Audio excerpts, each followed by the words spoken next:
Good. All right, welcome everyone. Welcome to our regular scheduled meeting of council on October 28th. We start by acknowledging that we're holding this meeting on the traditional territories of the Coast and Strait Salish people, specifically the Lekwungen speaking people known today as the Esquimalt and Songhees First Nations. Their connections to these lands continue to this day. I also want to point out that these meetings are live streamed and archived for later purposes. So if you're speaking at the mic, you will be recorded. Our first order of business tonight is minutes. We have 4 sets of minutes. I'll just look around if anybody wishes to make any changes to any of the minutes. You do? So let's do them one at a time then. So can you just get a motion for the first? Actually, Councillor Patterson, since you want to make a change to one, you can just do all the motions, and we'll make the changes, and you can make a motion to amend one. Okay, I will move the adoption of minutes of the special committee of the whole community meeting held October 2nd, 2019. Moved and seconded. Any discussion, corrections, errors, omissions? Seeing none, all those in favor? Yeah, no. Oh, sorry, you had that. Go ahead. It's just a minor typo. My name is spelled wrong on that one. I think we can probably manage that correction. So don't need an amendment. We'll just approve it as corrected. Thank you very much. Any other discussion? All those in favor? Opposed? Not opposed? Thank you. Are the rest of them okay, or are you? Yeah, I'll move approval of the minutes for Council October 15th, 2019, and Special Council meeting October 17th, 2019. And Committee of the Whole, 22nd of October. Okay. Moved and seconded for all 3. Any discussion, errors, corrections? Seeing none. All those in favor? Opposed? Not opposed. Mayor's remarks. Well, I get to start off with a unique one for me. We have a couple of very special guests in the audience today, so it's really my pleasure to welcome them. I will give a little bit of background. There is a local government management agency, or LGMA, it supports an FCM multi-year initiative called the Jordanian Municipal Support Project, or JMSP, which has the goal of improving municipal services and support municipalities in developing leadership and governance skills. And we have 2 representatives here today. But just a little bit of background. Jordan has fairly recently adopted a policy of decentralization that favors the mobilization of municipalities and the engagement of citizens in community life. Interestingly, this is what happened in British Columbia at the beginning of the 20th century. You'll see many of our municipalities are founded around 1906 to 1910 for this reason.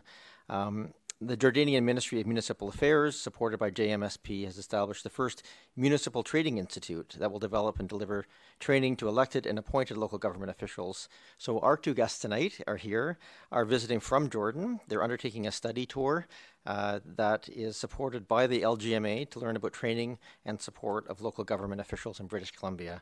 So we're excited to share with them our opportunity to observe our municipal council, or part of it, tonight. So I'll introduce people, if I might. First, the LGMA program manager, who's local here, is Elizabeth Brennan. So welcome, Elizabeth. And I'll do my best to introduce your 2 guests, or our 2 guests here as well. We have the executive director for the Municipal Training Institute, Sharouk Al-Hashim. Is that close enough? And we have Miss Hadil Hassane as well. So welcome very much. Ms. Hassane is the Deputy Director for Project Implementation for JMSP. So welcome. And Elizabeth, do you want to come forward and say a few words? And I have a little gift for our guests as well tonight. You can come up to the microphone here if you wish. That we try and put people on microphones so people at home can hear what people are saying in the room. Thank you, Mayor. We really appreciate the opportunity to bring our guests. The LGMA has been involved with supporting this FCM initiative for the last year and a half. And we're really pleased some volunteers from the LGMA have actually been to Jordan over 3 different missions to learn about how local governments are working in Jordan and how we might knowledge share with them. The LGMA is 100 years old itself, and we have a model of peer-to-peer training that we've been really excited to share with the JMSP and the MTI. So we are hosting them here for a week and a half, and we will be taking them to meet our various partners, the UBCM, the Ministry of Municipal Affairs, Local Government Leadership Academy, meeting with some educators. We're going up to UVic on Wednesday, and then they will be participating in one of our, what we call our MADI, Municipal Administration Training Institute programs on successful CIOs. So they're getting an opportunity to see how we develop our training on the ground. So we're very pleased to be able to host them, and one important part was to have them observe a council meeting. So we're very excited to be here tonight. Thank you. Well, it's very nice to have you here, and we'll be on our best behavior for one night at least. So make sure you're welcome. And we do have a couple of small gifts, so maybe if you want to come forward, I'll just I'll come that way.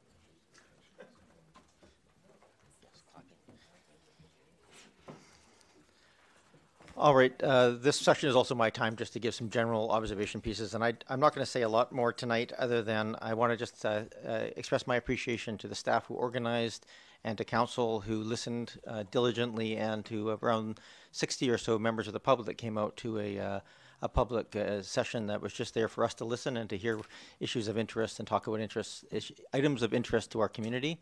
That was held last Thursday, and we have a third of 3 of these, the final one for the fall being held at Emmanuel Baptist Church on November the 4th. So if you're able and interested, please feel free to come out and join us. That's the sum total of my comments for the night. Next up, we have public participation period, and this is a part of our council meetings in which we invite anybody from the public. You're welcome to come forward and address council on any issue that's related to Oak Bay. Our procedures bylaw says you have up to 3 minutes. We have a total of 20 minutes. However, tonight we have a bit of a special night in that we have a little scheduled first guest up here, and that is Oak Bay Tourism. Is someone from Oak Bay Tourism here tonight? Why don't you come forward, and if there's any, you have a total of 3 minutes, and the video is 2 minutes and 13 seconds, I think, so you have an extra 45 seconds to... I'm going to talk really fast. Did you want me to talk while you set up? Oh, perfect. Nope. You can. That's okay. Or you want to let it go? Okay. Let it go. Where the old red shoulders of familiar, from the grand piano in the lounge to lounging in the seaside mineral pools. And you can discover the fine art of relaxation and rejuvenation. Where an Edwardian manor house style meets shopping for fashion, home, your latest read, and superb galleries.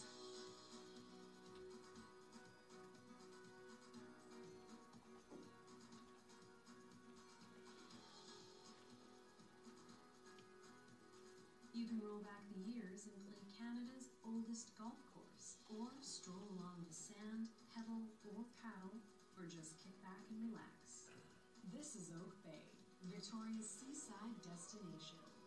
Just 10 minutes from downtown Victoria.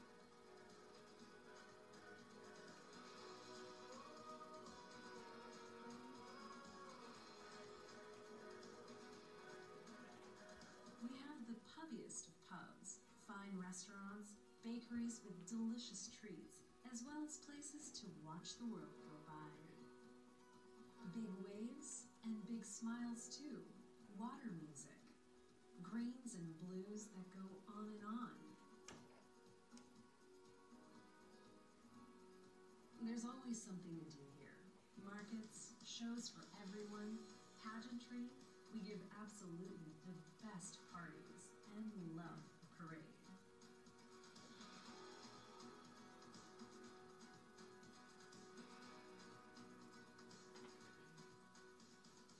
No wonder people come for a day, a week, or sometimes even stay forever. Oak Bay, Victoria's seaside destination.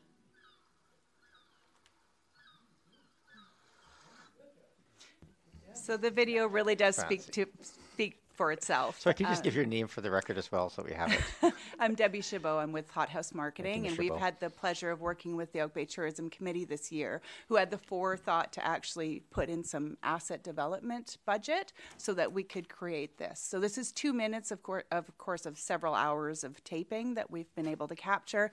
And we've got imagery and video that we'll be able to use to market Oak Bay. Thank you very much. Okay. Any Yeah. questions or anything? Were you in that video? Did I see I you may have slip been. by? One of the things. Okay, just You know, checking. only because the videographer couldn't actually capture, couldn't stop bikers. So we had a scene that we needed with bicyclists, and nobody would stop for him. So we used locals as often as we could, but yeah. That's awesome. Thank you. Okay. And I am also a local. Yeah, that's great. Okay. Thank you for sharing that with us today. It was Okay. fantastic. Thank you.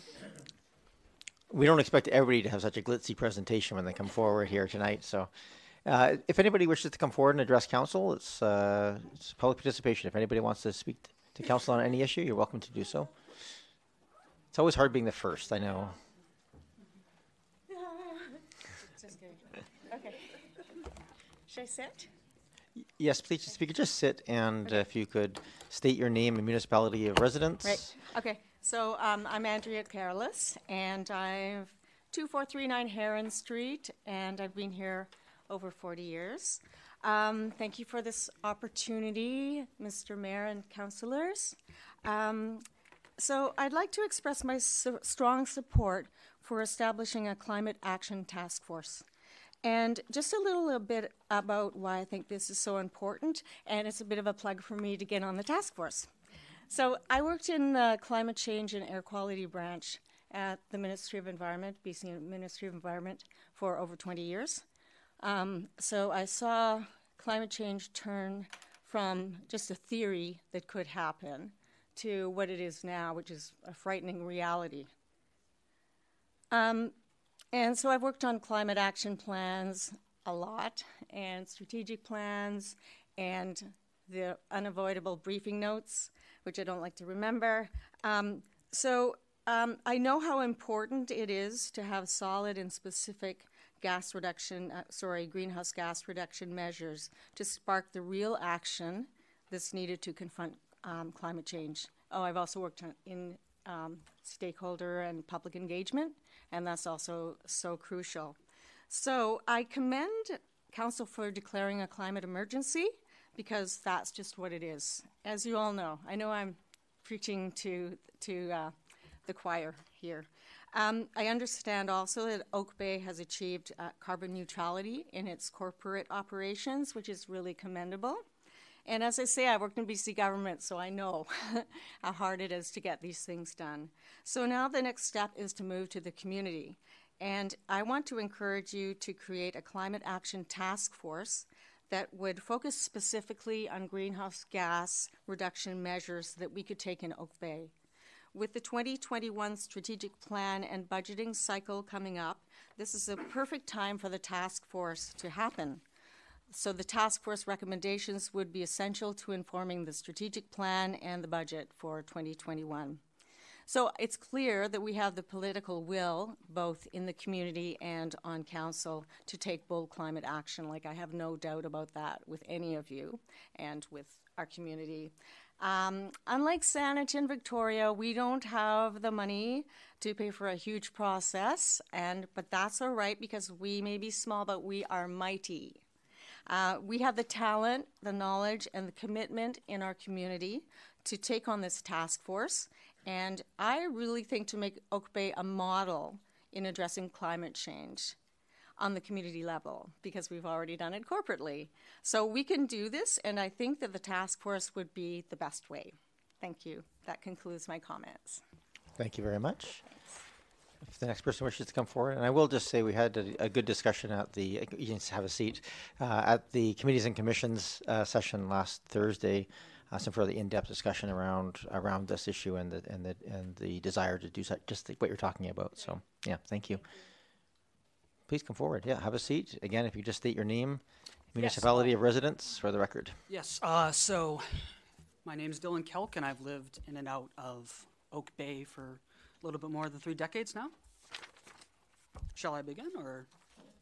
Okay.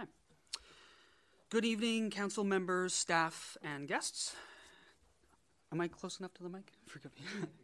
Okay, sure. I'd like to start out by extending my gratitude to all of you for being here and for making this political process possible.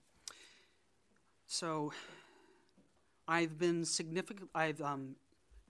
significant time and effort into climate change activism over the last half year or so. Within that vein, I am here to express my unequivocal support for the formation of a climate task force. As many of you already know, such would function to make recommendations as to which climate change policies Council should adopt.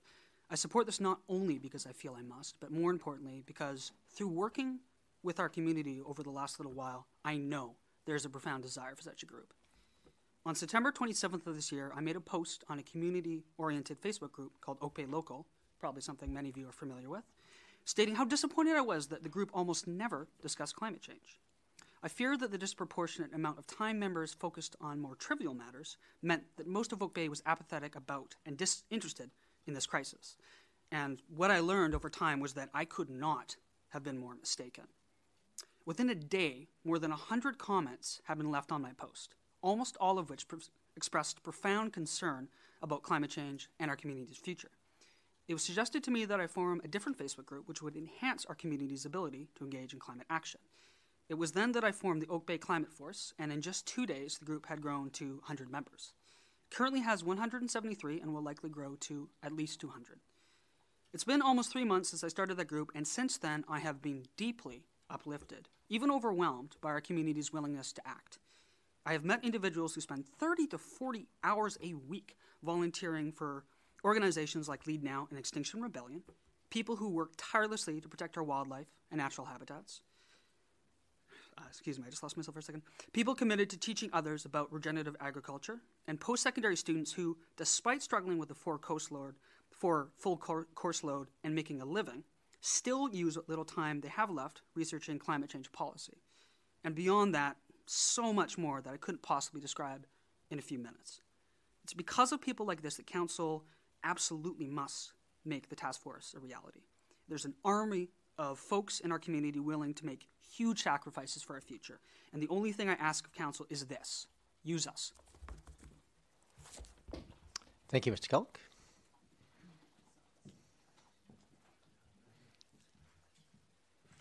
Come on down. Thank you. Do we sign in here? It's Or helpful just- that we have the correct spelling of your name. I should have said that at the beginning. Okay. I'll put my name third. My name is Gary McDougall. I live at 961 Runnymede Place. I'm also asking for support for the climate action force by council. I understand that you guys, this is something that you're working for, and as a member of the public, I've lived in Oak Bay now for 9 years. I talked in front of you guys just a short while ago. I don't know how regular this is going to be, but that I support you guys as members of this community, and I'm really happy that this is something that you guys are taking action on. A little bit about my background: I grow a lot of food in our yard. I teach school children. I have groups come through to talk about regenerative agriculture, to talk about soil as a climate solution. I think it's fantastic that Oak Bay has agreed and encouraged public to plant trees on the property. My hope is that people consult and take careful consideration for the environment, for where those trees are planted, but also consider that the soil around those trees can also be an enormous carbon sink. And the other thing that really, like Dylan had mentioned, regenerative agriculture, one of my big concerns is soil is disappearing on this planet from tillage and chemical agriculture. Although maybe we don't do a lot of farming on our territory, a lot of our food comes from those places. So that's something that I want to get out to the public, the local public, and that's something I want to work on, whether directly with you guys or indirectly. You have my 100% support. I've said that, I'll say it again, and thank you for all that you do. Thank you, Mr. McDougall. Anyone else wish to come forward and address council on anything related to Oak Bay? Or no? Last time, I'll make a call. Oh.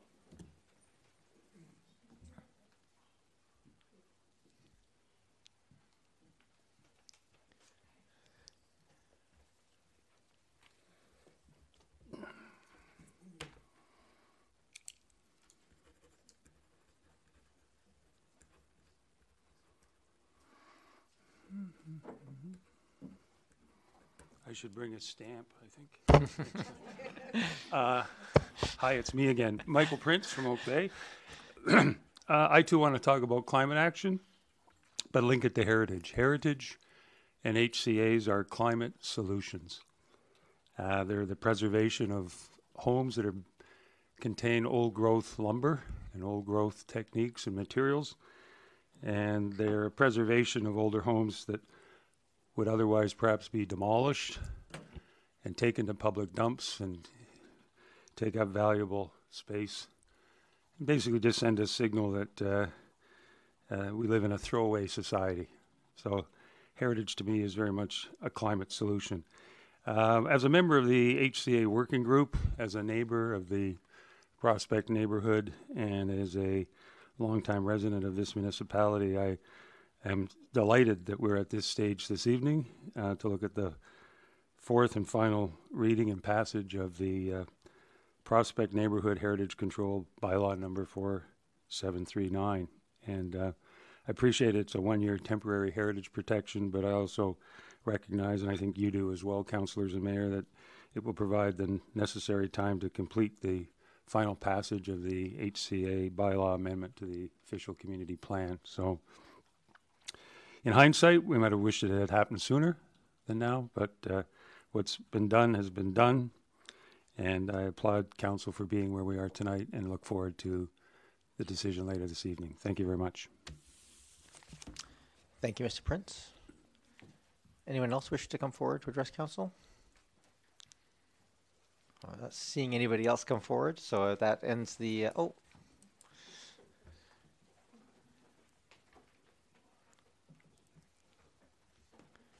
Maybe we should set up a little line system or something so that we can have everybody welcome.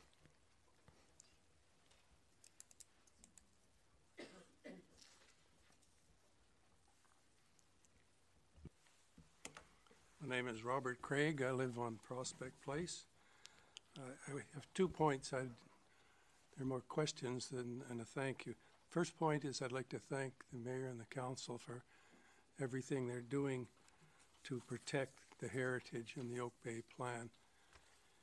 And I see that your job isn't easy. Just in the in the Oak Bay News, I see you've saved another bunch of oak trees in uplands. 7, I guess, perhaps more.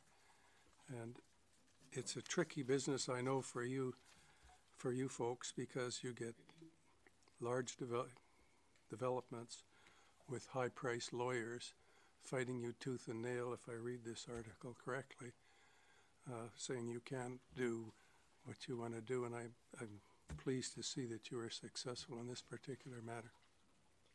The second point I'd like to make is it's really a question. Well, and on the first point, I hope you have a plan for dealing with developers and the extreme pressure they put on council, on the community, to get what they want. I hope you have some way to tell them this is not really the way you should do business in Oak Bay. And a subset of that is my second point, is regarding the heritage wall, the famous wall. Over time, I've heard that there have been 3 separate surveys done on this property, and I've tried myself just to look to see where these surveys ended up, and I was surprised to find that the pins were in exactly the perfect place that you would, the most recent ones, that you would think they were to be in favor of the developer. And I'm just wondering, because in some of the earlier surveys I was told that the wall was half on city, partly on city land and partly on the owner's land.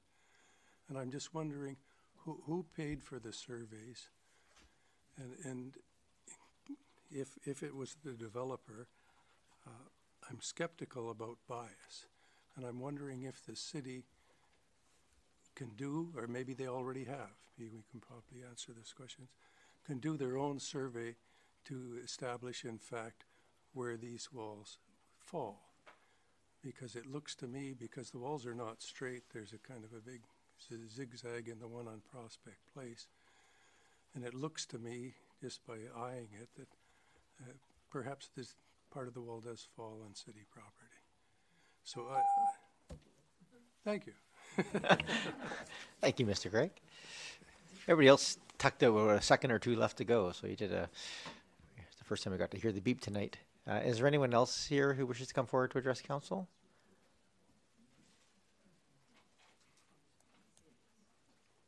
I don't see anybody else. I'll bring it back to this table.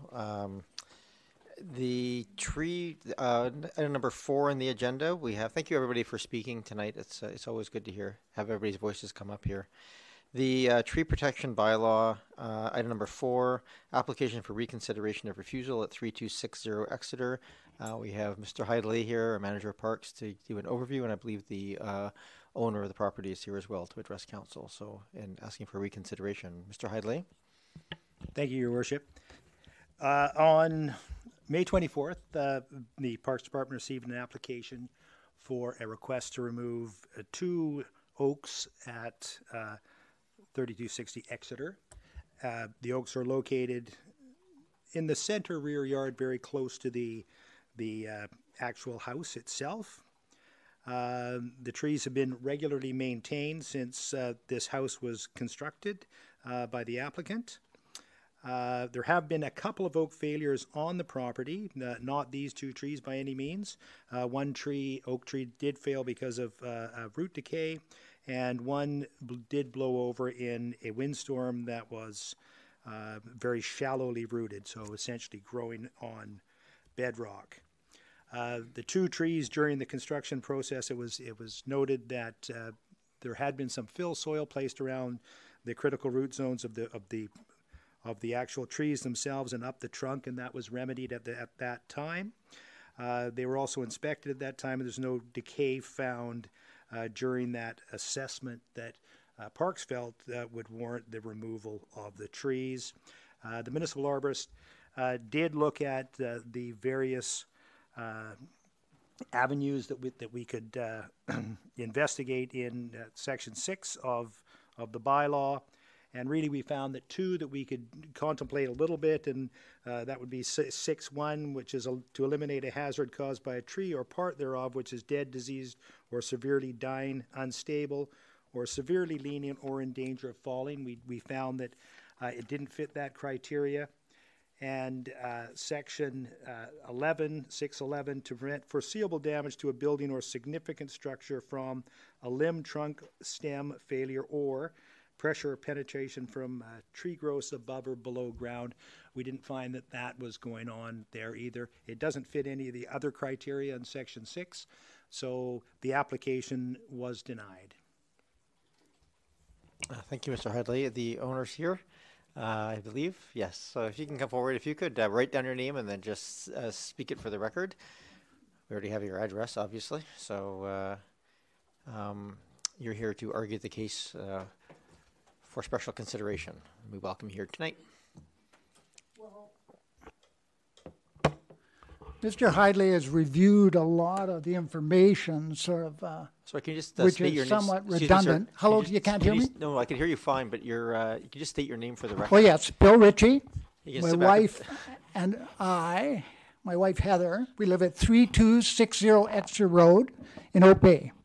Mr. Well, Ritchie, we'd like you can sit back away from the microphone a little bit. Well, I want to make sure everyone can hear We me can hear well. you fine, yeah. Okay, good. I'd like to thank you for allowing me to speak. It's very good. And you have my information. I would like to cover most of this, and some of this covers climate change a bit, so I think it's relevant to the entire discussion that's come here tonight. Our home we finished in 2015. It was a bungalow. And that bungalow was sent up island on a barge, so the old growth wasn't wasted at that time. It's built on a sloped lot, okay, the house. And there's only a relatively small amount of flat ground behind the house. And there's a patio there and a strip of grass, and I'll point those out in a moment. And this is the living footprint of our yard. The house was meant to be part of the backyard. Mr. Ritchie, can I just step back a little bit from the microphone? You're very loud. Yes. Yeah. Okay. Well, yeah. I can speak without the mic. If any person, child, or grandchild is in the yard, they are in this space, it's a living footprint. The remainder of the yard, to a large extent, is naturalized. The only person who goes in the other part of the yard is myself, because I'm the landscaper and gardener. In this functional living space, as Mr. Hiley said, there are 2 large oak trees. One is 7 foot from the eaves of the house, and the other 8 feet from the eaves of the house. And they're situated beside the patio on the strip of lawn. These trees were mistreated for years, as you mentioned, and we've tried to correct this. Also, there was the construction of the basement, which probably affected little roots, and there was some blasting that time. But these trees seemed to survive, and we were happy. Then 2.5 years ago, a very large oak tree came down in our yard very suddenly. You can see it there. Fortunately, no one was injured and the house wasn't hit. 1.5 years ago, another oak tree, and I can point it out to you too because some of these pictures are a little older, became partially uprooted and had to come down. Now, why is this occurring? We don't really know. But one thing had happened behind our house, in the yard behind, a developer took down a large sequoia and a bunch of large cedar trees, and so the wind is slightly different on these trees. The other factor is, as we all know, climate change is afoot. And there's been a change in the gradient of temperature between water and land on the west coast of North America. And this is causing increased winds. So suddenly we have trees more at risk in our environment. I've spoken to a number of experts on this subject, and they can't guarantee these oak trees in our living footprint cannot come down. Also, there's spontaneous limb failure occur, and the trees do hang over the roof and skylights. That's an issue. We have children and grandchildren who visit and play in the living footprint in our yard. Our neighbors' grandchildren, we have no fence between our property. We're great gardeners, both of us, get along. They go back and forth. We have guests who spend time in the living footprint. As soon as a person steps out of our house into the backyard, they are in this danger zone. There's also a risk of damage to the house and maybe a tree coming through the back through the skylights, but that's less likely. We are not prepared to gamble with the lives of our family and friends that these trees will not come down. In fact, these trees will come down. It's just when they will come down. 1 year from now, 5 years from now, 20 years from now, and how much damage they do. The risk involved for us is too great to mitigate removing these trees. Our family and marriage would be destroyed by remorse and guilt, knowing these trees should have been cut down. Now let's briefly, I'll be very brief now, we'll move to the happier side of the equation. We had these trees cut down, the yard was filled with English ivy, blackberries, and weeds, and the forest was being suffocated. I've planted more than 60 trees and other plants in the backyard. These trees now, because they're quite old, some of them are going a foot or two a year. The new canopy alone, each year in these new trees, is equivalent of these oak trees. It's absolutely amazing. And the amount of CO2 being removed each year with the new canopy alone is probably equivalent of these oak trees. Not bad for an urban forest. These trees have been planted more than 30 feet away from the house and living footprint of the yard. All the new trees planted are types that do not exceed 35 feet in height. Hence, a long-term safe environment is being created. There are still many large older trees in our yard. 3 very large oak trees, 3 smaller sets of oak trees on the boundaries of different properties, and we have a balance of older and younger trees now. I would be glad to answer any of your questions, and I'd be happy to have you visit my new urban forest that my wife and I have created. This is the tree here that came down. You can see it there coming towards the house. Actually, that tree, there's an oak tree in behind it that eventually came down. This is how the forest is starting to grow up when it was totally obliterated. There, you can see on the right at the back there, that's the other tree that came down. I just want to show you one other picture this way. You can see on the left there 2 very large oak trees. There's one behind a large cedar and 3 hollies there. You can see the central trunk there is a very large shore pine, and there's a 70-foot shore pine there, another 60-foot one over here. There's some laurels and Portuguese laurels.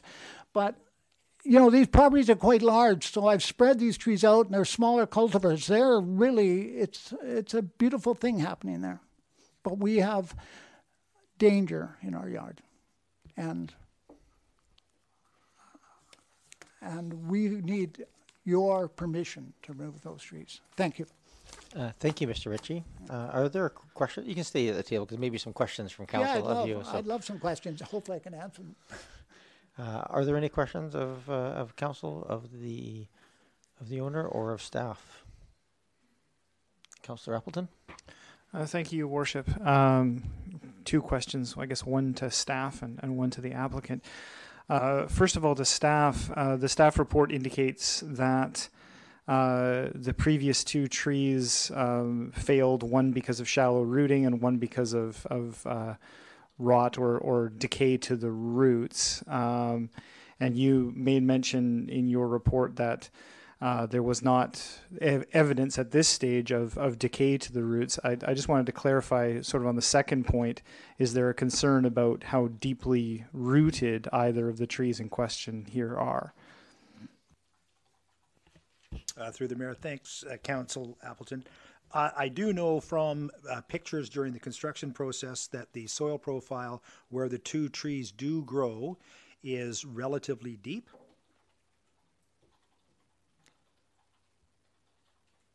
Does that answer the question? If I might, Your Worship, yes. Just to follow up. So it is it, and I don't want to ask you to opine on something that you haven't really gone into, but it's fair to say that there's probably both of these trees are rooted into a fairly different soil regime to the one that you mentioned in your comments that was growing on the rock and didn't really have much soil to root into. So these are in a different situation, I understand then. I would surmise, yes, to a degree. They were impacted to a smaller degree with the actual construction of the house. And I will comment that the municipal arborist or myself will always only look at a tree in a visual sense. You can take things to another level where you actually do uncover the critical root zone or the structural roots of the actual tree to look specifically for root decay organisms that are prevalent in Gary Oak. But usually those root decay organisms are give telltale signs above ground, and none of those were seen at the last inspection. Councillor Appleton? Can I just make then that segues nicely into a question for the applicant. You had mentioned, sir, that you had input from experts on the trees. Mr. Hidlay mentions in his report that should there be forthcoming information from an arborist to look into the root issues that he just described, that there might be more rationale for being concerned about the trees failing. So is it, but I wasn't clear from your presentation as to whether or not you had actually provided an arborist's opinion to the district. For us, they can look at the roots and dig up the yard and look at various things, but they can only say if a tree might come down. They can't say a tree will not come down. And for us, we need a type of assurance that people are not going to be hurt or injured in our yard. And also, if you talk about rocks here, I've dug everywhere in our yard. There's rocks everywhere. That's what our land is like. And even if an arborist comes and says, oh, I can't see they're going to fall down right away, that's unacceptable to us regarding the need to remove these trees, because they are a danger to everyone in that yard all the time. And I'm not talking myself, I'm talking anyone who's outside in a windstorm. And winds are getting greater, trees are going to come down. These trees do not belong in this area. And just as an aside, every year, it's amazing really, in the forest back there, I must pull out 20 seedling oak trees every year because the ground is so fertile. These trees can be regrown and rebuilt. regrow. We're growing other trees. We're growing other oak trees. These trees are dangerous, and they should. And it's unacceptable to us that they should be threatening the lives of our children and grandchildren. Sorry, Councillor Your Alden? Worship. Just one quick question then. Thank you to the applicant. Then just one quick follow-up again to Mr. Hyde-Lay. What I gathered, just to confirm by what you have written into your report, then what I gather here is that there would be, you've rejected the application on the basis that there isn't supporting information to make a decision to remove. But what I gather by your report is that if evidence was shown from an arborist retained independently that there was a significant root issue or that there was a concern about rot in the roots, that would potentially give you justification as a support to remove the tree. Is that right? Through the mayor. Yeah, thanks, Councillor Appleton. Yes, that is correct. Okay, thank you. I have Councillor Green, then Nate, then Braithwaite. Thank you, and through you to Mr. Hyde-Lay. The owner has expressed concern about the prevailing winds behind him because of the loss of an urban forest due to development. Was that something that you took into consideration, or is that a concern of yours by any chance? Thank you. Through the mayor, thank you, Councillor Green. It wasn't taken into consideration, but at the same time, any change in topography and water course flow from any development can impact adjacent properties considerably. So as the trees stand now, and they have stood for the last number of years, from our perspective, they seem to be performing well.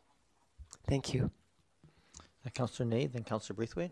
My question's been answered. Thank you, Councillor Braithwaite. Thank you. And I'd like to thank Councillor Appleton for asking the question in regards to getting another arborist opinion for the deep roots, because that was one of my questions.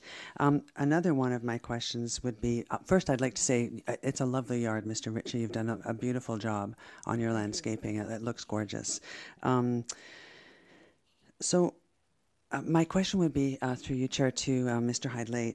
Mr. Hyde-Lay, if we did agree for these trees to come down because there was a possibility that they might be blown down in a windstorm, how many other trees do you think people would come forward to this council within Oak Bay to use the same arguments? Because that's what I worry about, is that if we did allow something like this to be done based on the possibility of the tree being blown down, how many others might come forward? I mean, I know it's a tough question, but there must be a lot of people out there who would want to then come forward and use that same argument. Through the mayor, thank you, Councillor Braithwaite. We do refuse a lot of trees for removal through our permit process. For example, we had 36 permits just this month so far. Many were refusals for removal. All I can really say is that nobody can ever guarantee any tree, but there is a process, which is a tree risk assessment, that can really provide a homeowner and any risk manager, for example, like us when it comes to these things, with the information where you can make really informed decisions on stability of an actual tree. And one of those things, when there is a question of the tree's stability, you really have to take it to the next level of investigation, and that is to look at the actual structural roots below ground. There are companies in town that specialize in that type of thing, and they'll be able to provide the applicant, I think, with a very informed decision on the actual general health of the trees. And certainly, if there was any sign of root decay organisms in the structural roots of the trees, then the trees would be revisited. Thank you. And if I might, Mayor, through you, so to the applicant, would that be something that you would consider doing? Would be having another arborist have a look at the structural roots? I did talk to one suggested, but they're very busy and couldn't come over. And, and our concern, if they say, oh, we can't find anything, the tree comes down. I mean, we didn't know the other oak trees were going to come down. And I live out there. Now, I'm not an expert looking at them, but I'm pretty aware of what's going on in my environment. And like I see, I think the winds have changed, and they change in our yard, and these trees, it's not like we're looking at a tree remote from my house. This tree is right there where we live. It's a living footprint when we're outside. These trees, in our opinion, are very dangerous, and they will come down one day. We know that. Any other? Councillor Zelka? Thank you very much, Chair. I'll start with a comment. With respect to risk, a colleague of mine was telling me, who's a seismologist. A colleague of mine was telling me we're having a discussion about risk and about the safety in general. There's something called the Cascadia Fault that's just off the coast that ruptures approximately once every 700 years. It's been a while since it's ruptured. And according to that seismologist, there is a 30% chance over the next 50 years that fault will rupture. It could be 5 minutes from now. It could be 50 years from now. We don't know. But I do know that it provides motivation to get ready for when that particular hazard, one of 57 official hazards in the province, is going to occur. Which is why we have 60 volunteers with the Oak Bay Emergency Program ready to move should that event occur. God forbid your house burns down. Those same volunteers will assist you with that hazard. Windstorms, electrical issues, the fire, drought. We have lots and lots of hazards, and I am so thrilled that we have so many volunteers who are making an effort as a community to make sure that in spite of all the risks and in spite of all the apparent dangers, we're going to be as safe as possible for ourselves and for our children. I've unfortunately not heard anything today from staff or from what I consider to be the experts to say that the danger that you're experiencing is any different than the danger I'm experiencing in my backyard. Because I have a number of also very old Gary Oaks, and I'm sorry, through the chair.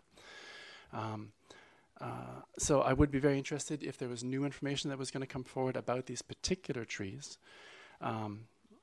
But I've not heard anything yet. But if I may, through the chair, to ask one question of staff, is there an apparent age of these trees? Or were these trees, for example, there when the uplands was laid out and that house was originally sited? I was just curious when the Olmsteads firm did their planning, where they were very careful on how to lay out the roads and how to lay out the houses. They were extremely careful to not disturb the Gary Oak trees, the native trees of these lands. So if, an indication of the age of these trees would help me. Thank you. Mr. Heidley. Through the chair. Thank you, Councillor Zelka. I would estimate, and it's a very broad estimate, probably 80 to 90 years old. It really depends on soil profile for Gary Oak. Much like the Gary Oak you'll find at Cattle Point can be older than the ones we're discussing tonight and maybe a tenth of the size because they grow on breadbog. Thank you. I'll just, my observation is, I mean, I have to say it's refreshing to have people coming and asking these requests when there's already been a lot of replacement planting done. We often get promised that I will plant trees in the future if you let me cut down 2 trees. So that's very refreshing, and I think the work done. These are beautiful trees. I have to say they frame your house from the street, very lovely. But I also just recognize that in the situation that you're in here, these are very close to your house, to the applicant. I'm curious if you can maybe explain. From the report, it sounds like there was consideration of removing them at the time of the build of the house. And can you just explain a little bit of the logic of why not then and why now? Well, we were new here. We wanted to keep these trees. We pruned them. I dug around them. We tried to get the water sprinkler system away from them because it's bad for them. The oak trees hate lawn sprinkler systems. I know that. I learned all this. But So we wanted to save them, but now we realize, yes, we should have taken them out at that time because we had an opportunity to. Because an arborist came around to our yard. They come, as that's part of the process of building, and looked at, and he's working away, you know, and stuff happening. And they came out, he said, "Oh, I thought you were trying to get rid of these trees, not keep them." So he changed his tune a little bit. But he obviously was going to make a case for removing them. And Okay. we were actually told by our architect that we should remove them. But we didn't want to at that time. But now we realize we made a mistake. Okay, thank you very much. Yes. We have to go back to this table. I don't know if there's any other questions of the applicant or of staff. Councillor Nee, or Councillor Green, I should say. Thank you. Through you, Mayor, to the applicant. Mr. Ritchie, would you come back? I think there's one more Mr. question. Ritchie, just one more question. When did you build your home? How long ago? It was finished in 2015, June 2015. It was Okay, finished. thank you. Thank you. Thank you. All right, back to this table. We need a motion to talk to or discussion. I'm going to make a motion that the application for reconsideration be denied. Second. Would you wish to make any motivation on this? Thank you, Your Worship. I will just very briefly. Mr. Ritchie, I want to acknowledge really clearly your concerns about the trees, and we don't mean to downplay that. I think people have recognized it here at this council table. As we have spoken to when considering tree removals in the past, we deal with the issue of council adjudicating whether or not something is at high risk or not, and what that degree of risk is. And as the applicant has mentioned, and Mr. Hydley has mentioned, all trees exist on a spectrum of risk and could potentially fail at any point. So then again, our decision as to whether to allow a removal then falls to the experts on our staff and people who are well trained in giving this guidance.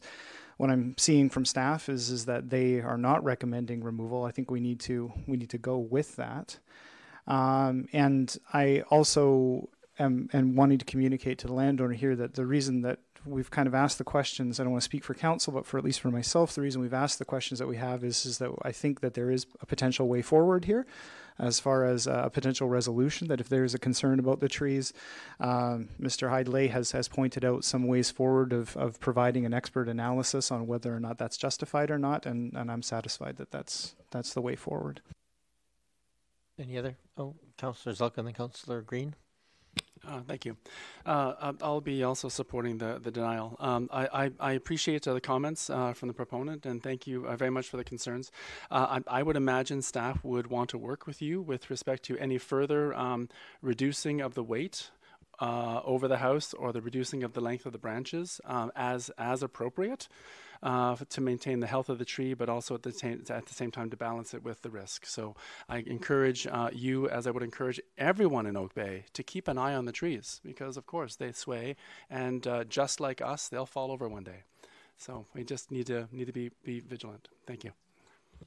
Thank you, Councillor Green. Yes, thank you. And I too will be supporting the motion. And I also agree, Mr. Ritchie. I hear your concerns, and I certainly take them seriously. But because we do have to assess risk at this table, we rely heavily on the experts. And that is our staff, like Mr. Hydley. And there are some options here. One is to get another opinion. As Councillor Braithwaite pointed out, you could get a private opinion, and that person could consult with our staff. Once that opinion was made, regular maintenance is key. I think Mr. Hydley pointed that out in his report. And finally, regular inspection. If you have any further concerns, or the appearance of the trees change, or the soil conditions change, then I think it would behoove you to have Mr. Hydley revisit the property. And I think if all of those options are seriously considered, then I believe the risk is minimized at this point. And you might feel better about the situation, but I do appreciate you being here tonight. Thank you. Any other comments? Seeing none, I will essentially echo what I've heard here today. I think there's been a reasonably compelling case made for reasons for concern, for your concern, but I think the key track here is to keep an eye on that tree and to have experts do a detailed analysis of it and then bring that back if it's seen to have any of the risk factors that might change this conversation. So with that, I'll call the question. All those in favor? Opposed? None opposed? Thank you very much. Thank you, Mr. Ritchie. Item number 5 on the agenda is Deer Management Update and Funding Application. I believe, Councillor Appleton, you're going to recuse yourself on this item? Yes, thank you, Your Worship. I'm going to recuse myself. Presents a conflict of interest because we're requesting funding from my employer. I suppose that's a good enough reason. So wait till you leave the room and then we will undertake this item. Yes, we have members from Urban Wildlife Stewardship Society who have put together the proposal on our behalf. So welcome. Councillor Appleton has left the room. So with that, I will first of all welcome and hand this to Ms. Bay, who is our Director of Strategic Initiatives, who will introduce this item on the agenda. Welcome. Thank you, Your Worship. The purpose of this report is to recommend that Council apply to the province for a matching grant of $42,366 to implement the next phases of the Oak Bay Deer Management Strategy. The deadline for submission of the grant application is on Wednesday, so should Council support the application, that would have to be done tonight. The grant application proposes that in 2020, the district continue its partnership with the Urban Wildlife Stewardship Society and the province to implement a deer immunocontraceptive research project. 2020 funding would allow Urban Wildlife Stewardship Society to, on behalf of the district, remark the control group of 20 doe, rebooster does vaccinated in 2019, administer further primary vaccinations and boosters, and collect and analyze data. The research project is well underway, but will not be complete for another 2 years. Continuation is key to ensuring project success. Success will allow for operationalization both in Oak Bay and elsewhere. There is lots of interest in what we're doing. Indeed, Oak Bay's work was the feature of a nationwide CBC News story just the other day. The national interest is not surprising because many communities are confronted with the need to manage urban deer. It's not just us. If this program is successful and it can be scaled to include similar work in adjoining jurisdictions, then effectiveness would be further enhanced and per unit costs presumably reduced. Attachment 2 of the report before you provides an overview of 2019 activities and a funding application prepared by the Urban Wildlife Stewardship Society. As you mentioned earlier on, Christy Kilpatrick from the UWSS is here tonight and is available to provide a high-level overview of activities and the application and to answer related questions. Thank you, Your Worship. Welcome, Ms. Kilpatrick. I think what I'll do is with that overview, is there any questions of Council of UWSS? And maybe I can just get you both just to say your names on the record so that when you're speaking, we can have it on the, just turn the microphone on and just, Ms. Kilpatrick. There we go. Good. Technology. Christy Kilpatrick, President of the UWSS. Sandra Frey, Project Manager. Welcome. Are there questions of the members here or of staff? So again, Councillor Braithwaite. Thank you. Thank you for the report. I do have a few questions, and I'm not sure whether they'll have to go to staff or to Ms. Kilpatrick or Ms. Bright. I think my first question would be, why are you coming so late to the table to ask for this money? Because I think the same thing happened last year. I think that you came really close to the deadline for the grant process. That's what I seem to remember, but perhaps I'm incorrect. But it's, I mean, if we have to have it in by Wednesday, it's leaving it almost to the very last minute. So I'm just wondering if there might be a reason for that. Back in, sorry? Oh, so go ahead, Ms. Kilpatrick. Back in, I think it was 2016 when the provincial cost share program first came forward. And that year in 2016, they announced it, I believe it was on December 18th or something like that, and the application had to be in on January the 3rd with Christmas right in there. So the province traditionally does not leave much time. They provide more time now, but at the point that the province announces that applications, that they are rerunning the program and that applications are going to be accepted. It was just shy of a month this time. However, as a largely volunteer group, and our key principal investigator, Dr. Fisher, was in the field, as was our project manager. They were in the field until Sandra just got back home last Saturday, and we are in a position where we have to put an application together that involves a number of people, a lot of expertise. It takes quite a bit of time. And so the application to the province is due on the 31st. There's a lot of work in getting that together and being in a position to bring it to you. And then the dates of your meetings and so on. It's just the way it works out. Thank you for that explanation. And if I might continue? Oh, sorry. I'm going to add one quick follow-up to that. In your mind, is there a better date for this to happen other than, because it seems odd that the application period is at the end of the one period that they actually allow us to touch deer. So anybody involved is absolutely busy at the time that they're asking. Is there a better time of year that you can see working better? I know the province has spoken about accepting applications in the spring, but that's a provincial decision, and it hasn't happened. It's moved, in our opinion. It's better than it was because it used to be over the Christmas season. Right. Okay.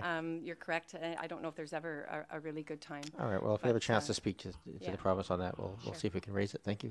Sorry, Councillor Braithwaite, continue. Thank you. And through you. So I understand from your report that 60 does were given the contraceptive.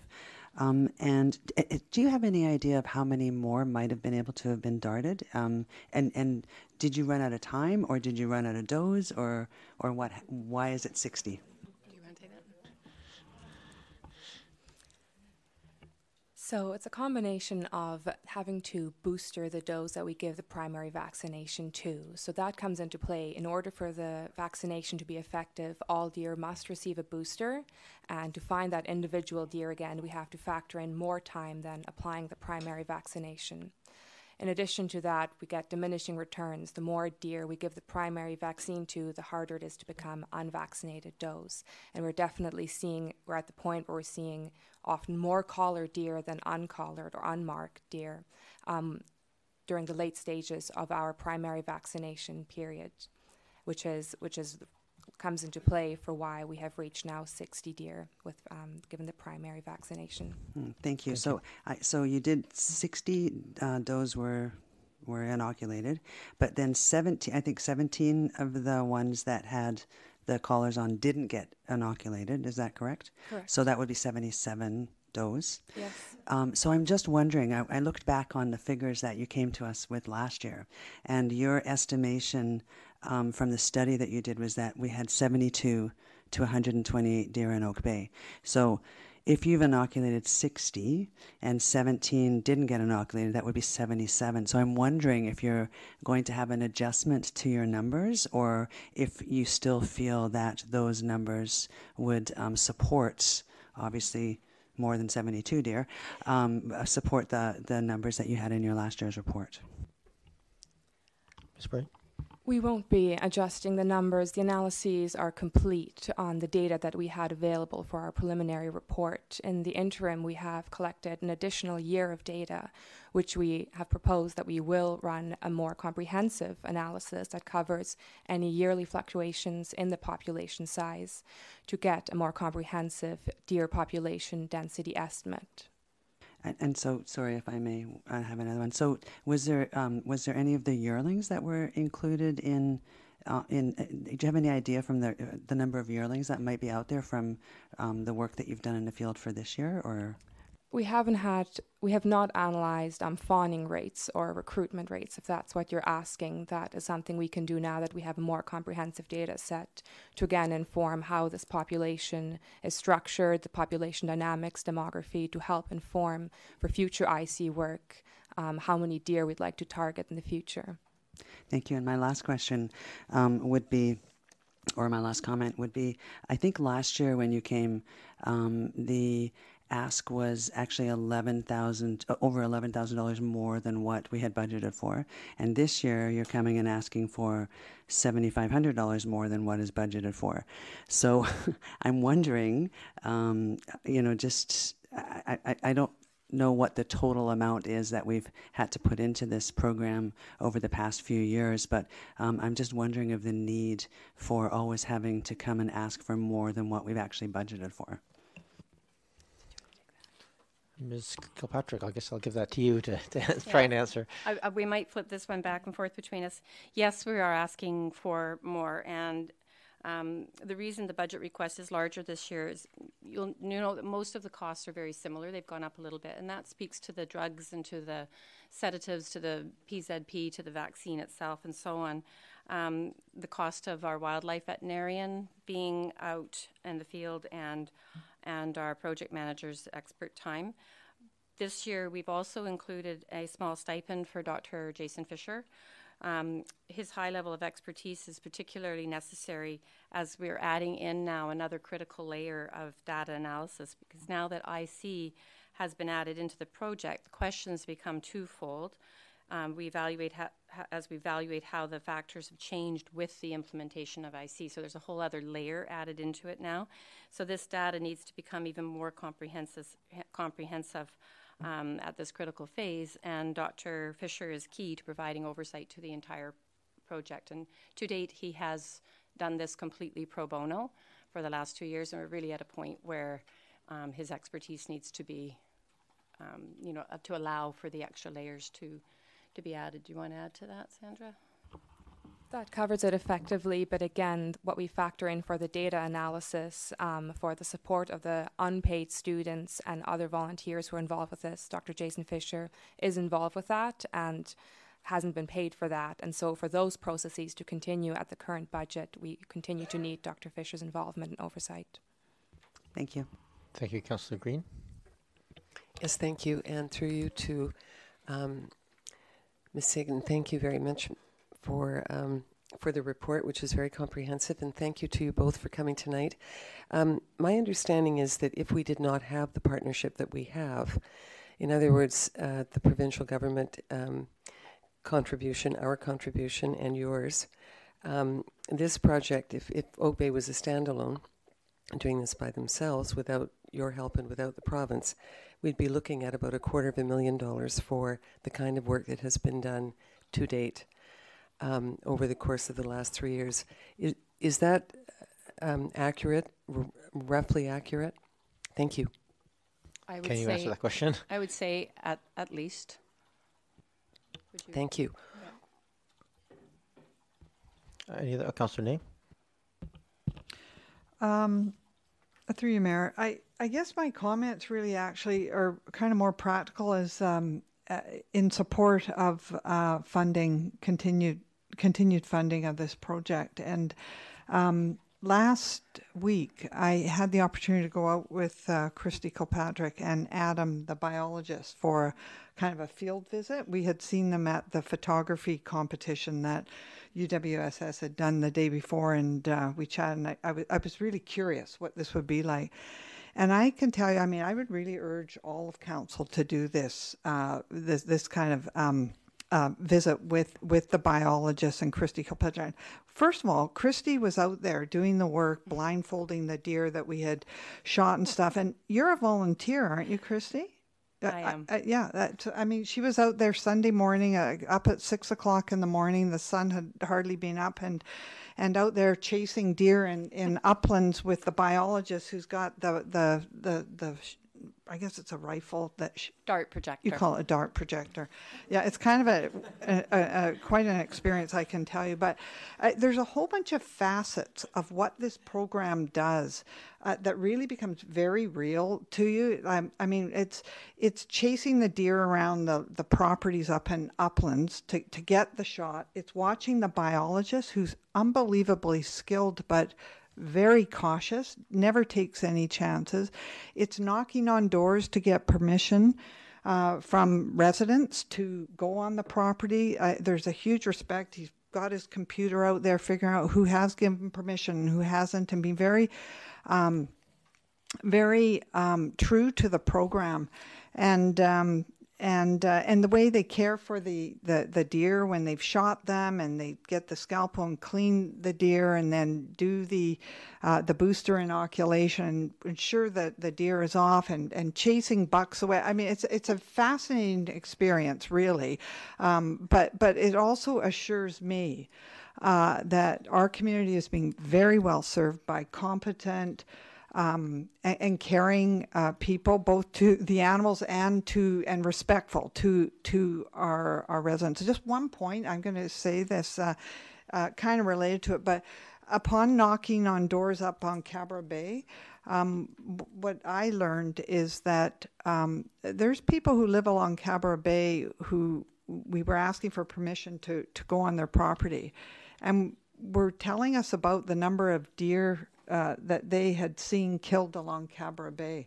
And it's very apparent people are very upset having to witness this. And the point I'm going to bring up here is I still don't understand why the speed limit is 50 and not 40, because we practiced that speed limit and it made a really big difference. So anyhow, I'll put that on the public record. But I want to say thank you very much for the work that you've been doing and for taking the time to put this proposal together. This is volunteer time doing this, and this isn't easy. It's very thorough and comprehensive, and it will be successful. So I just want to say thank you for all the work you guys do and your team that you've pulled together. Well, you were out for one of the more exciting mornings, actually. I have Green and then Patterson. Yes, thank you. And thanks for those interesting comments. You're very busy, Councillor Ney, out chasing deer. I just want to add my comments as well. I first of all want to thank you for the incredible dedication that you demonstrate in this project. I gather we received national television coverage last night on CBC with Ian Hannamansing. This was, I gather, referred to as a model possibly for the entire country in managing urban deer, that no other community is doing this. That if we had to pay for this project, minus the partnerships, we've already talked about how much it would cost taxpayers in Oak Bay. And we've had great pickup from residents wanting you to come into their yards and do this work. I think there were over 600, if I'm not mistaken, in the report. And also other communities in the CRD are looking at this very seriously and wanting something similar as Esquimalt and Saanich, namely to name two, sorry. And I agree with Councillor Ney. We were talking about speed limits on Cabra Bay Road in 2011. And I would like to see both a reduction of the speed limit and proper signage that is consistent with the provincial signage for wildlife. Because the two little signs, with all due respect, the little red and white Bambis, you can hardly see them, and you're not quite sure what they are until you get right up to the sign. So I would really like to see the, beware of deer and that, or expect to see deer. I'm still going to, 7 years later, still asking for those two things. But I really want to commend you for the program and the fact that we are running a research project that will be a leader in the country, potentially, and is a model for how more humanely to manage this issue. So thank you. Thank you. Councillor Patterson? Thank you, Your Worship. And I too appreciate the work that UWSS is doing in the community. I have my two resident deer in the yard that I'm quite familiar with, and was one of the 600 people that quickly signed up to give authorization for the yard. And as my fellow councillors have stated, there is a real value in this program, the expertise that we are getting that is not really identified in the costs that we see. We don't really see that benefit. We see what it costs us, but we don't see the overall return to the municipality. And this ask is for an extra $7,500 over what we had budgeted for the program. But we are now into a multi-year program that we are going to get very good scientific data out of. I don't really think that there would be any benefit in considering denying it at this point in time. It just, to me, would not be a sensible thing to do. We need to continue to follow the program, get the data, and once we have more detailed data, then I think this council will be better served in making a decision on what our deer strategy will be on going forward. So this is something I would support. All right, I have Councillor Zelka. I don't want to spend all night talking about how much we support it. So if there's questions or if there's a couple of short comments, we can maybe get to a motion as well if you want to make a motion. Would gladly make a motion. I believe there's a recommended one. Staff recommendation is that we move forward with the that council apply to the Ministry of Forest, Lands and Natural Resource Operations for a grant of up to the number as mentioned for the next phase of the deer management strategy, substantially in this form, prepared by UWSS, and if approved, that we commit to providing matching District of Oak Bay funding in the 2020 budget. I'd like to move that motion, please. Is there moved and seconded? Just for my clarification, is this? There was some talk in the office as I was going through today about, is it for us to apply or for us to support the application for to the province? Staff would suggest council endorse an application, Your Worship. Endorse an application. Is mover and seconder happy with that wording? Absolutely. Okay, thank you. So we have the motion on the table, moved and seconded. Councillor Zelka, you may continue. Thank you. Very brief comments. Fundamentally, thank you. I'd like to echo the comments of many of my fellow councillors. I'm so impressed at the work that's being done, and when I think about how the work you're doing is not only lifting up Oak Bay as an example across Canada, across North America, across those who have this urban deer problem, but when I compare it to just a few short years ago, and with respect to something that ties the community together as opposed to pulls the community apart, I'm so appreciative of the fact that this is pulling us all together, and it's just absolutely wonderful. Two quick questions, please, with respect to this. I'd like to hear about running advice and signage. How does one get one of those signs?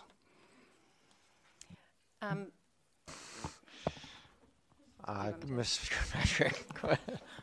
Well, I'm not running advice. Maybe it'd be a little harder to provide. We do have actually. We've been working with staff, and there is.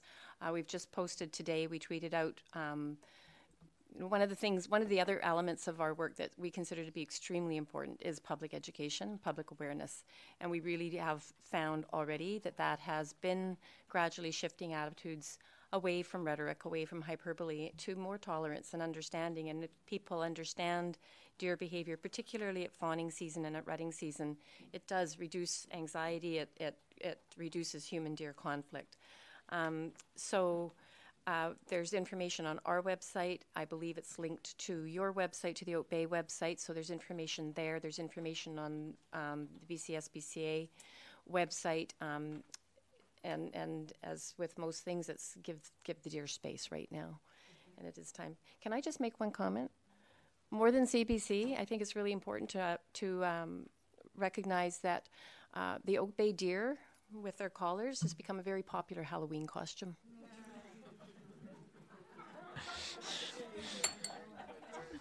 You'll see a lot of them this year, I think. Absolutely. Yeah, absolutely. Is there any other comments, questions? I just have a couple quick questions, if you don't mind, before we wrap up here. And I do appreciate all the work. I think it's really critical that we continue this program at this point. We don't have any other options, so and we need to see it through to see how effective it is. And I'm very hopeful that it will become an operational, recognized by the province as a tool that we can use. Right now, they only certify it as an experiment and not for operations. So my first question is: do you have a sense? Has the province indicated to you at all if at the end of the next 2 years, when this is essentially completed and the data's in, if we can demonstrate effectiveness, have they given any indication of what their time frame is to move it from the column of experimental into the recognized operational and funding it that way? Have they given you any indication? That's a really good question. Not specifically, no. I mean, what they have conveyed to us is they've held us to a very high standard, quite rightly. So really rigorous standard within this research. That's why it is as rigorous as it is, or one of the reasons why. So presumably at the end of all of the data collection and analysis, and when we can say conclusively what. No, it's fine. If you don't know I just thought maybe they may have indicated yes, to you. No, okay. not specifically. No, thank you for that. The other question I had was just the control group that was left unallocated. Is there any in the proposal? I didn't see a specific of actually doing comparisons of birthing rates between the control and the non-control group. Is that part of the intent of the next phase? Yes, as I mentioned, we also want to analyse fawning and recruitment rates in this urban deer population and to compare it then to that subpopulation that has received the IC treatment. And for us to be able to do that, as with any research and any experiment, we need a control as well as the treatment group to draw valid comparisons from to see if it is effective and to quantify what the effect is for deer fawning rates in the treated group versus a control group. Thank you. I guess second to last question is just notice that they're not replacing the GPS collars with GPS collars. So is that phase of tracking movement completely out of the picture now, or is there another reason for not re-GPSing the existing control group does? By this February, March, I think it will be two full years of collecting GPS fixes to analyse movement behaviour in these urban deer, the female black-tailed deer. We have a few collars out there that were generously provided by Margot Supplies from Alberta, which are allowing us to test prototype collars on some of our IC-treated does. So again, that we can hopefully, if these collars are successful in providing some data, we can compare movement and home range sizes between the treatment and control group. Okay, thank you very much. And the only other piece of this, and it's not a contingency piece on this, but it would be nice, maybe I'll just leave this to staff of as we approve these funding agreements, it's always nice for us to have sort of previous year's actuals to know how the money's being spent, so we can allocate, for us to assess whether this is a good deal or not. I think anecdotally we all recognize the incredible value of the volunteer time and hours and the expertise donated and all those pieces. But it would still be nice to have from a financial information just how the money's been spent in the past and how that compares year over year, just for our own fiduciary responsibility. But with that, is there a motion on the table? Councillor Zulke has something else to add? Yes, thank you, Chair. I was remiss in, I wanted to also extend thanks to staff and also to you for your membership on the Provincial Urban Deer Advisory Committee. Much appreciate you representing Oak Bay to the province. Thank you. I think I have to recuse myself when this application comes through. All right, thank you very much, and I don't see any other questions. So we have a motion on the table to endorse the application. All those in favor? Opposed? One opposed. Councillor Braithwaite. Thank you very much. If someone can just reach in the room there and grab Councillor Appleton, we'll move on to the last items on the agenda. Thank you very much. Have a great evening. Thank you. Thank you.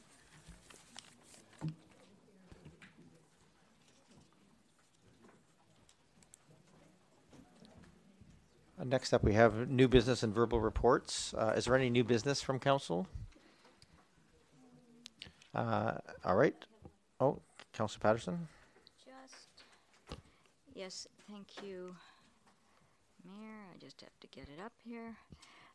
Just as liaison to Oak Bay Heritage and Foundation and Archives, I just would like to bring everyone's attention to the Oak Bay Archives and the Greater Victoria Public Library will be hosting a heritage talk at the library at 2 p.m. on November 14th, titled The Photographs of Frank Burrell, Images from an Oak Bay Family Album. And the guest speaker at the event will be Jean Sparks. Thank you. We kind of skipped over the new business and report on the Capital Regional District. I don't really have anything for the Capital Regional District, and I don't think there's any new business, so we'll go right there. Councillor, I'll just go around the table. Is there any, Councillor Zelka, anything to add under verbal reports? Councillor Green? Just very quickly, I just wanted to acknowledge, and I think she's gone now to Debbie Chabot from Hot House, but I think I just wanted the public to know that video is a great promotional tool, and I really thank them for coming here this evening to show it, and I thank staff for helping to coordinate it. Thank you, Councillor Braithwaite. Yeah, just thank you to the Monterey Center for putting on a wonderful bazaar on Saturday. It was great. It was really well attended, and I can't wait to hear the number that they made, the amount of money that they made on it. So it was fun. Thank you, Councillor Braithwaite. Councillor Appleton, anything to add? Thank you, Your Worship. Yeah, it was a busy week this past week. Just to report out on two meetings that I attended. First of all, the Greater Victoria Library Board met this past week on October the 22nd. It was a brief but productive meeting, probably highlighted by the approval of the budget. So the budget, as council is probably aware, the road show begins, and the staff from the library board will be coming out to present on budget. I'm sort of not, I guess I'm not quite yet in a position to talk about the details, but I think I've received it favorably, so I think it looks good. Also, I will mention from the library board meeting that this was the first meeting of the library board since the Union of BC Municipalities Conference, and those of you that attended may have seen that there was a pretty strong outreach around the 20 million by 2020 campaign. It was very well received, lots of good pickup. I think everybody was very satisfied with the traction that it got. As council is aware, we had a motion similar to a number of other municipalities on that subject at UBCM. So the debrief from that was productive. Feels like we're getting good traction there, and that discussion isn't over. It's still underway, and there's still lots of keen folks working really hard on securing that additional funding for libraries. So that's one thing.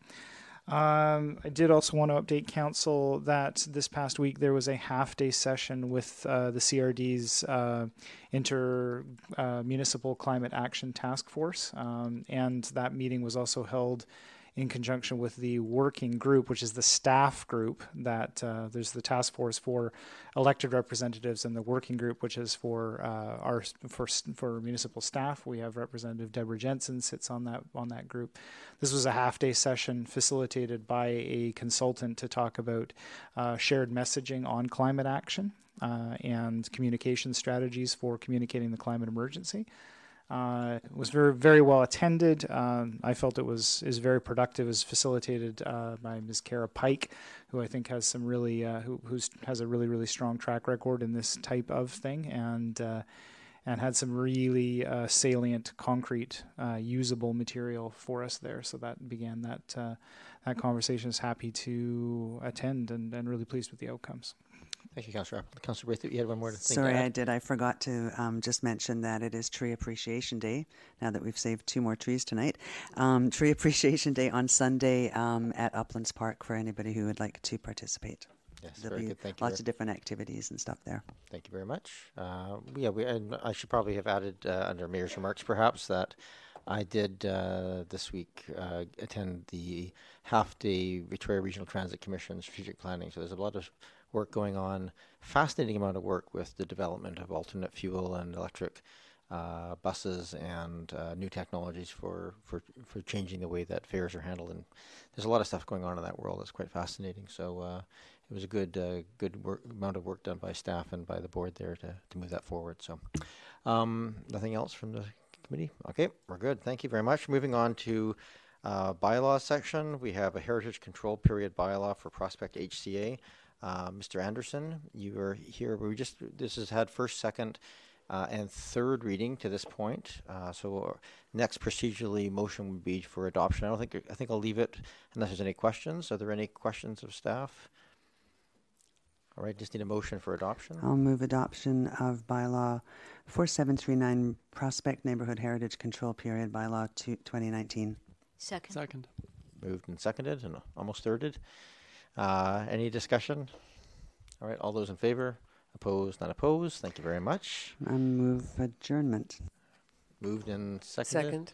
All those in favor? Opposed, not opposed.